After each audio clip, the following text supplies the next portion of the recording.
नमस्कार दोस्तों, मेरा नाम है जितेश और मैं स्वागत करता हूं आप सभी का आप लोगों के अपने चैनल उत्तर पाठशाला में। तो दोस्तों आज है 25 अगस्त और आज हम करने वाले हैं 25 अगस्त से रिलेटेड सभी करंट अफेयर्स का डीपली डिस्कशन, जो आपके एग्जाम पर्पज से बहुत ज़्यादा इंपॉर्टेंट है। तो दोस्तों अगर आपको वीडियो पसंद आती है तो वीडियो को लाइक कीजिए, शेयर कीजिए और हमारे चैनल उत्तर पाठशाला को सब्सक्राइब कीजिए। आप बेल आइकन को दबाना ना भूलें दोस्तों, जिससे चैनल से रिलेटेड सभी नोटिफिकेशन आपको सबसे पहले मिल सके। आप हमें ट्विटर, इंस्टाग्राम और फेसबुक पर भी फॉलो कर सकते हैं। हमारे सभी सोशल हैंडल्स के लिंक इस वीडियो के डिस्क्रिप्शन में दिए हुए हैं। चैनल से रिलेटेड किसी भी जानकारी के लिए या हमारे व्हाट्सएप ग्रुप में जुड़ने के लिए आप हमें हमारे इस व्हाट्सएप नंबर पर भी कांटेक्ट कर सकते हैं दोस्तों। तो दोस्तों आप ये वीडियो बहुत ध्यान से देखिएगा। लास्ट में मैं आपसे एक क्वेश्चन भी पूछूंगा जिसका आंसर आपको हमारे कमेंट बॉक्स में कमेंट करना होगा। तो चलिए दोस्तों शुरू करते हैं 25 अगस्त के करंट अफेयर्स। आज का पहला करंट अफेयर है, नितिन गडकरी ने लॉन्च किया हरित पथ नाम से एक मोबाइल ऐप। तो जी हाँ दोस्तों, केंद्रीय सड़क परिवहन और राजमार्ग मंत्री नितिन गडकरी ने राष्ट्रीय राजमार्गों पर वृक्षारोपण की निगरानी के लिए हरित पथ नाम से एक मोबाइल ऐप लॉन्च किया है। इस पहल के तहत NHAI ने 21 जुलाई से 15 अगस्त 2020 के बीच राष्ट्रीय राजमार्गों के विस्तार के साथ 25 दिनों में 25 लाख से अधिक पौधे लगाए हैं दोस्तों। अब बात करें हरित पथ नामक इस ऐप की, तो मंत्री ने भू टैगिंग और वेब आधारित GIS सक्षम निगरानी उपकरणों के माध्यम से वृक्षारोपण की निगरानी के लिए एक मोबाइल ऐप हरित पथ लॉन्च किया है। GPS आधारित ऐप को राष्ट्रीय राजमार्ग प्राधिकरण NHAI, सड़क और परिवहन मंत्रालय के तहत एक सार्वजनिक क्षेत्र के उपक्रम PSU द्वारा विकसित किया गया है। एप्लीकेशन सभी वृक्षारोपण परियोजनाओं के तहत प्रत्येक और हर संयंत्र के लिए अपने क्षेत्र इकाइयों में से प्रत्येक के स्थान, विकास, प्रजातियों के विवरण, रखरखाव, गतिविधियों, लक्ष्यों और उपलब्धियों की निगरानी करने में मदद करता है। राष्ट्र को अपनी सेवा के 25 वर्ष पूरे होने पर भारतीय राष्ट्रीय राजमार्ग प्राधिकरण ने हाल ही में हरित भारत संकल्प शुरू किया है, जो देशव्यापी वृक्षारोपण अभियान है, जो पर्यावरण संरक्षण और स्थिरता को बढ़ावा देने के लिए NHAI की प्रतिबद्धता के अनुरूप है। अगला करंट अफेयर है, फ्रांसिस्को एसुओ को फिर से बनाया गया दोस्तों इक्वेटोरियल गिनी का प्रधानमंत्री। तो ये हैं दोस्तों फ्रांसिस्को एसुए, जिन्हें बनाया गया है इक्वेटोरियल गिनी का प्रधानमंत्री। तो दोस्तों फ्रांसिस्को पास्कल इयोगुए ओबामा एसुए को लगातार तीसरी बार इक्वेटोरियल गिनी का प्रधानमंत्री नियुक्त किया गया है। इससे पहले एसुए सरकार ने 14 अगस्त 2020 को राष्ट्रपति की आलोचना के बाद राष्ट्रपति तेओडोरो ओबियंग को अपना इस्तीफा सौंप दिया था। आर्थिक समस्या को हल करने के लिए सरकार को भंग कर दिया गया था। फ्रांसिस्को एसुओ को पहली बार 23 जून 2016 में इक्वेटोरियल गिनी के प्रधानमंत्री के रूप में नियुक्त किया गया था। अब फ्रांसिस्को एसुए बने हैं इक्वेटोरियल गिनी के प्रधानमंत्री। अब ये रहा दोस्तों मैप में इक्वेटोरियल गिनी। बात करें इक्वेटोरियल गिनी की, इक्वेटोरियल गिनी गणराज्य एक सेंट्रल अफ्रीकी तेल उत्पादक देश है, जो कोविड-19 महामारी और कच्चे तेल की कीमत में गिरावट के कारण दोहरा आर्थिक झटका झेल रहा है, जो देश के राजस्व और लगभग 3/4 स्रोत हैं। अंतर्राष्ट्रीय मुद्रा कोष के आंकड़ों के अनुसार 2020 में देश की अर्थव्यवस्था 5.5% तक नेगेटिव रहने की उम्मीद है।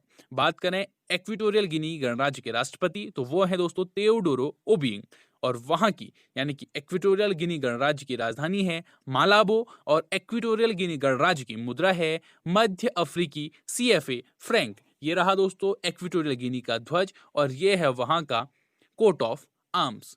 नेक्स्ट करंट अफेयर है, एक्सिस बैंक ने GIG अपॉर्चुनिटीज नामक भर्ती पहल की शुरुआत की है दोस्तों। एक्सिस बैंक द्वारा GIG अपॉर्चुनिटीज नामक एक नई पहल शुरू की गई है। इस पहल का उद्देश्य कुशल प्रतिभाओं को आकर्षित करना है, जो देश में कहीं से भी अथवा दूर दराज से बैठे बैंक के साथ काम कर सके। इस भर्ती मॉडल में 2 वर्किंग पैटर्न शामिल हैं, एक पूर्णकालिक स्थायी नौकरी और दूसरा परियोजना की अवधि पर आधारित है और जो अस्थायी होगा। एक्सिस बैंक की इस पहल लक्ष्य 800 से 1000 लोगों को रोजगार मुहैया कराना है।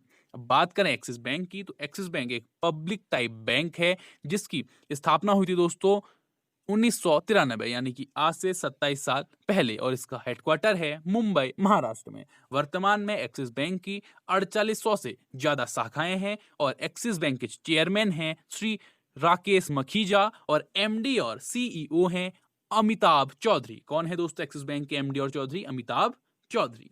अगला करंट अफेयर है, आईसीआईसीआई लोम्बार्ड और भारतीय एक्सा ने जनरल इंश्योरेंस कारोबार के विलय का ऐलान किया है दोस्तों। तो ICICI Lombard general insurance company और भारतीय एक्सा जनरल इंश्योरेंस कंपनी द्वारा अपने कारोबार का विलय करने की घोषणा की गई है। इस विलय के बाद इस इकाई का वार्षिक प्रीमियम 16,447 करोड़ रुपए और बाजार में हिस्सेदारी लगभग 8.7% हो जाएगी।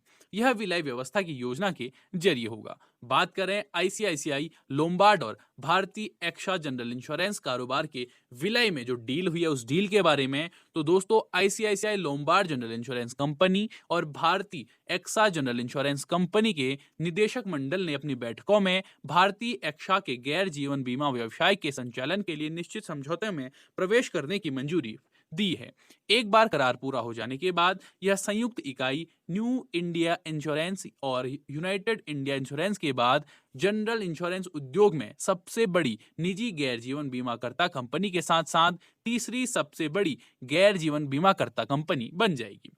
भारतीय एक्सा के शेयरधारकों को जिस तिथि को बोर्ड द्वारा अनुमोदित किया जाएगा उसके अनुसार भारतीय एक्सा के प्रत्येक 115 शेयरों के लिए आईसीआईसीआई लोम्बार्ड के 2 शेयर मिलेंगे। करार के तहत डिमेजेंट कंपनी के शेयर धारकों को प्रत्येक 10 रुपए की संयुक्त इकाई के इक्विटी शेयर आवंटित किए जाएंगे और एक्सा को 17.52 मिलियन शेयर प्राप्त करेगा जो 521 मिलियन यूरो का होगा।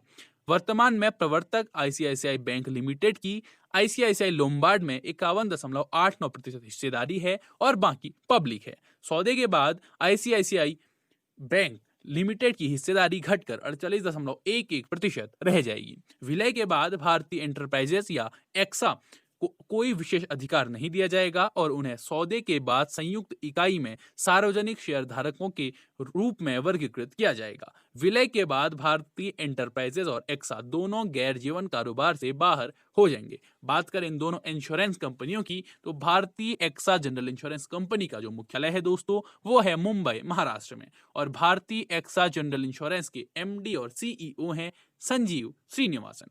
अब बात करें आईसीआईसीआई लोम्बार्ड जनरल इंश्योरेंस की, तो उसका हेडक्वार्टर है दोस्तों मुंबई महाराष्ट्र में और आईसीआईसीआई लोम्बार्ड जनरल इंश्योरेंस के एमडी और सीईओ हैं भार्गव दास गुप्ता। अगला करंट अफेयर है, आरोग्य सेतु ने शुरू की है ओपन एपीआई सर्विस। तो आरोग्य सेतु द्वारा एक नई सुविधा ओपन एपीआई सर्विस शुरू की गई है ताकि लोगों को व्यवसायों और अर्थव्यवस्था को सामान्य स्थिति में लौटने के प्रयासों में मदद मिल सके। नई लॉन्च की गई सेवा संगठनों को अपने कर्मचारियों के डेटा गोपनीयता का उल्लंघन किए बिना उनके स्वास्थ्य स्थिति के साथ साथ किसी अन्य आरोग्य सेतु उपयोगकर्ता के बारे में जानने में मदद मिलेगी। अब बात करें ओपन एपीआई सर्विस की, तो आरोग्य सेतु की ओपन एपीआई सेवा कोविड-19 संक्रमण के डर या जोखिम को संबोधित करती है और संगठनों को आरोग्य सेतु की स्थिति को सत्यापित करने और इसे होम सुविधाओं से अपने विभिन्न कार्यों में एकीकृत करने में सक्षम बनाती है। इसलिए यह व्यवसायों और अर्थव्यवस्था को सुरक्षित रहते हुए कार्य करना शुरू करने में मदद करेगा। यह सेवा उन संगठनों और व्यावसायिक संस्थाओं के लिए उपलब्ध होगी जो भारत में 50 से अधिक कर्मचारियों के साथ पंजीकृत हैं। वे वास्तविक समय में आरोग्य सेतु आवेदन को क्वेरी करने के लिए सेवा का उपयोग कर सकते हैं और अपने कर्मचारियों या किसी अन्य आरोग्य सेतु उपयोगकर्ता के स्वास्थ्य स्थिति प्राप्त करेंगे जिन्होंने संगठन के साथ अपनी स्वास्थ्य स्थिति साझा करने के लिए सहमति दी है। अगला करंट अफेयर है, ज्वेलर्स के पंजीकरण और नवीनीकरण की ऑनलाइन प्रणाली शुरू कर दी गई है दोस्तों। तो केंद्रीय उपभोक्ता मामले, खाद्य और सार्वजनिक वितरण मंत्री रामविलास पासवान द्वारा ज्वेलर्स के पंजीकरण और नवीनीकरण यानी registration and renewal of jewellers की एक ऑनलाइन प्रणाली को वर्चुअली शुरू किया गया है। मंत्री ने असेइंग और होल मार्केटिंग केंद्रों की मान्यता और नवीनीकरण की ऑनलाइन प्रणाली भी शुरू की है। इन प्रणालियों से ज्वेलर्स और उद्यमियों के लिए कारोबार करने में आसानी होने की उम्मीद है। जो ज्वेलर्स और उद्यमी जिन्होंने असाइंग और होल मार्किंग सेंटर स्थापित किए हैं या ऐसा करना चाहते हैं, वे भारतीय मानक वेब पोर्टल के माध्यम से इन नए लॉन्च किए गए ऑनलाइन सिस्टम पर एक्सेस कर सकते हैं।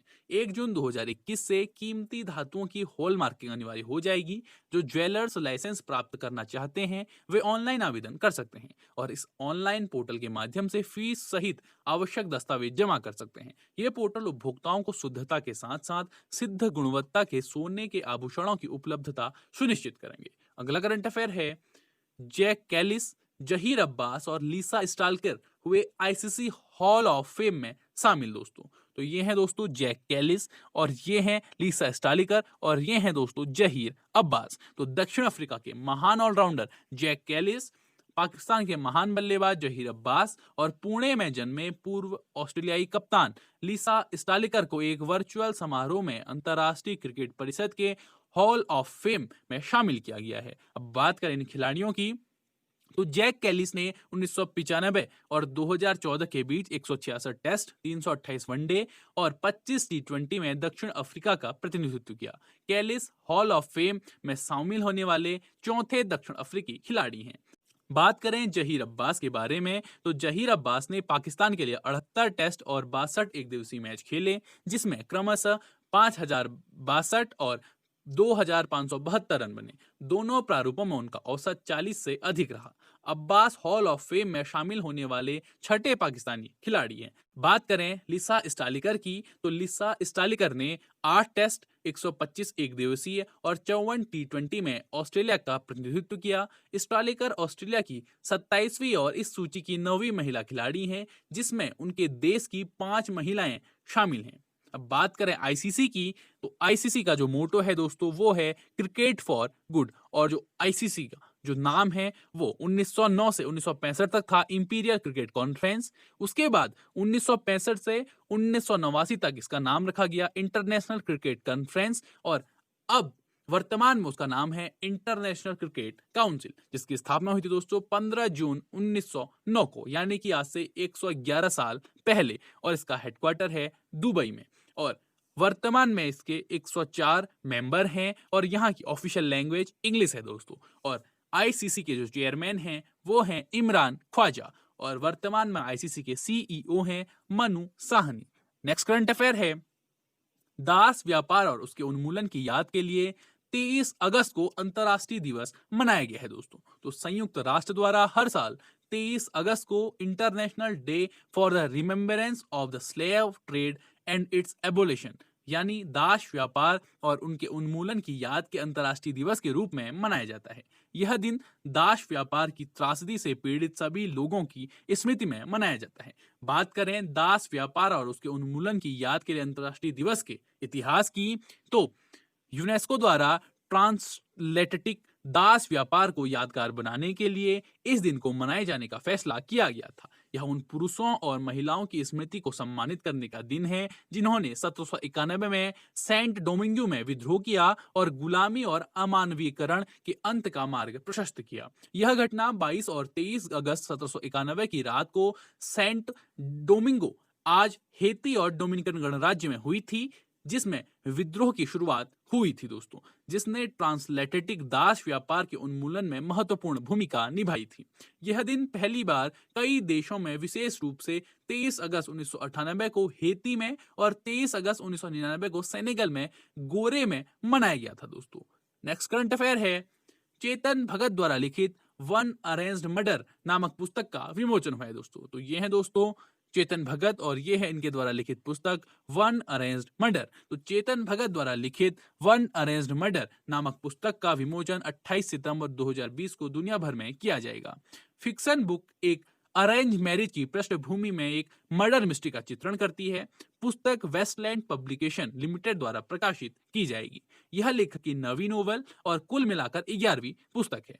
इससे पहले उनकी पुस्तक द गर्ल इन रूम 105 थी। अब बात करें वन अरेंज्ड मर्डर के पुस्तक के बारे में, तो वन अरेंज्ड मर्डर की पृष्ठभूमि में एक मर्डर मिस्ट्री बेस्ट टेलिंग लेखक चेतन भगत के आने वाले फिक्शन बुक के सेंटर में होगी। पुस्तक में न केवल गहन सस्पेंस है बल्कि हास्य, प्रेम और भरोसेमंद भारतीय चरित्र भी है। तो ये थे दोस्तों 25 अगस्त के करंट अफेयर्स। अब जान लेते हैं 25 अगस्त से जुड़ी हुई इतिहास की प्रमुख घटनाएं। तो दोस्तों 25 अगस्त 1916 को टोटनबर्ग के युद्ध में रूस ने जर्मनी को पराजित किया था। 25 अगस्त 1917 को ब्रिटिश इंडिया आर्मी में सेवाएं दे रहे 7 भारतीयों को पहली बार किंग्स कमीशन मिला था दोस्तों। 25 अगस्त 1940 को लिथुआनिया, लातविया और एस्टोनिया सोवियत संघ में शामिल हुए थे। 25 अगस्त 1957 को भारतीय पोलो टीम ने विश्व कप जीता था। 25 अगस्त 1977 को सर एडमंड हिलेरी का सागर से हिमालय अभियान हल्दिया बंदरगाह से शुरू हुआ था। 25 अगस्त 1980 को जिम्बाब्वे संयुक्त राष्ट्र में शामिल हुआ था। 25 अगस्त 1991 को बेलारूस सोवियत संघ से अलग होकर एक स्वतंत्र देश बना था दोस्तों। और 25 अगस्त 2011 को श्रीलंका सरकार ने देश में घोषित आपातकाल को 30 वर्ष बाद वापस ले लिया था। तो ये थी दोस्तों 25 अगस्त से रिलेटेड इतिहास की महत्वपूर्ण घटनाएं। अब बात करते हैं हमारी पिछली वीडियो के क्वेश्चन की। हमारी पिछली वीडियो का क्वेश्चन था, भारत में लोगों को नौकरी तलाशने में मदद करने के लिए कोरमो जॉब्स ऐप किसके द्वारा लॉन्च की गई है? और इसका सही आंसर था दोस्तों ऑप्शन नंबर सी, गूगल। तो जी हाँ दोस्तों, भारत में लोगों को नौकरी तलाशने में मदद करने के लिए कोरमो जॉब्स ऐप गूगल के द्वारा लॉन्च की गई है। और इस क्वेश्चन का सही आंसर देने वालों के नाम है ज्योति भट्ट, डी सौ, अभिषेक दनगी, साक्षी आर्या, हिमांशु कुमार बी, मनीष ममगई। अब बात करते हैं हमारे आज के वीडियो के क्वेश्चन की। हमारी आज की वीडियो का क्वेश्चन है, एक संकल्प बुजुर्गों के नाम अभियान किस राज्य में चलाया जा रहा है? आपके ऑप्शन है राजस्थान, गुजरात, मध्य प्रदेश या छत्तीसगढ़। आपको इस क्वेश्चन का आंसर दोस्तों हमारे कमेंट बॉक्स में कमेंट करके बताना है। तो दोस्तों, जैसा कि आप सभी को पता है, हर संडे सुबह 11 बजे हम लोगों का एक इंपॉर्टेंट सेशन होता है जिसमें हम लोग लेकर आते हैं वीकली करंट अफेयर्स पर आधारित टॉप 50 MCQ का एक क्विज हम लोग आपके लिए लेके आते हैं। तो हर संडे सुबह 11 बजे वो क्विज हम लोग उत्तर पाठशाला चैनल पर कराते हैं। तो दोस्तों, पूरे वीक के करंट अफेयर्स के रिवीजन के लिए आप भी इस संडे सुबह 11 बजे उस क्विज का हिस्सा जरूर बनिएगा। तो दोस्तों, आपको ये वीडियो कैसा लगा वो आप हमें कमेंट बॉक्स में कमेंट करके जरूर बताइएगा दोस्तों। और आपके कोई हमारे लिए सुझाव हो तो आप अपने सुझाव भी हमें कमेंट बॉक्स में कमेंट करके बता सकते हैं। That's all for today. Thank you. Till next video.